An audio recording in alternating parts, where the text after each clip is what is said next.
Satyabama Institute of Science and Technology, Chennai and Sriperumbudur.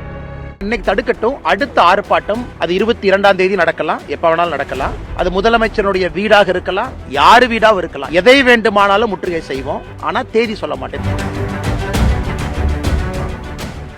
அண்ணா, பத்திரிகை நண்பர்களுக்கு காலை வணக்கங்கண்ணா. இது ஒண்ணுமே இல்ல. அதாவது ஒருவருடைய மடியில கனம் இருந்தா மட்டும்தான் வழியில பயம் இருக்கும். இன்னைக்கு திராவிட முன்னேற்ற கழகத்தினுடைய அரசு மாபெரும் தவறு செஞ்சிருக்கிறாங்க. அதனால பயத்தில் இருக்கிறாங்க. ஒரு ஜனநாயக முறையில் ஒரு ஆர்ப்பாட்டம், ஒரு போராட்டம் செய்யும் பொழுது குரல் வலையை நசுக்க வேணும்னு நினைக்கிறாங்க.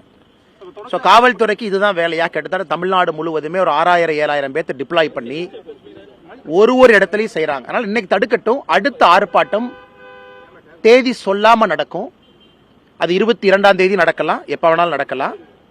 எதை வேண்டுமானாலும் முற்றுகை செய்வோம். அது முதலமைச்சருடைய வீடாக இருக்கலாம், டாஸ்மாக் அலுவலகம். ஏன்னா எங்களை பொறுத்தவரை முதலமைச்சர் சம்பந்தப்பட்டிருக்கிறாங்க. அவரும் இதுல குற்றவாளி தான். அவர் தப்பிச்சு போக முடியாது. ஏன்னா அவருடைய அமைச்சரவை அவருடைய கண்காணிப்பில் இருக்கு. ஒரு அமைச்சருக்கு அளவுக்கு அதிகமாக பாசத்தை காட்டியிருக்கிறாங்க. அதனால எங்களை பொறுத்தவரை அடுத்த ஆர்ப்பாட்டம் தொடர்ந்து நடந்து கொண்டே இருக்கும். ஆனா தேதி சொல்ல மாட்டேன். இந்த காவல்துறைக்கு மரியாதை கொடுத்து தேதி சொல்லியிருந்தோம். அவங்க இந்த மாதிரி பிஹேவ் பண்றாங்கன்னா ஒரு அரசியல் கட்சியா நாங்களும் வேற ஸ்டைல்ல பண்ண ஆரம்பிப்போம். சார், இப்ப பாஜக தொடர்ச்சியா கலந்து கைது பண்ணிட்டு இருக்காங்க. தடுப்பு காவல்ல கைது பண்ணிட்டு இருக்காங்க. அடுத்து உங்களையும் பண்றதுக்கான நடவடிக்கைகள் இறங்கி இருக்கு. அதெல்லாம் பண்ணிட்டுங்கண்ணா. கைது பண்றது அவங்க கிட்ட பயம் இருக்கு. நான் பேசக்கூடாது. பேசினா பல விஷயங்கள் வெளியே வரும். சோ அந்த ஆர்ப்பாட்டத்துக்கு போகக்கூடாது. காவல்துறை என்ன வேண்டுமானாலும் முயற்சி. நான் தான் சொல்லிட்டேன் பாருங்கண்ணே.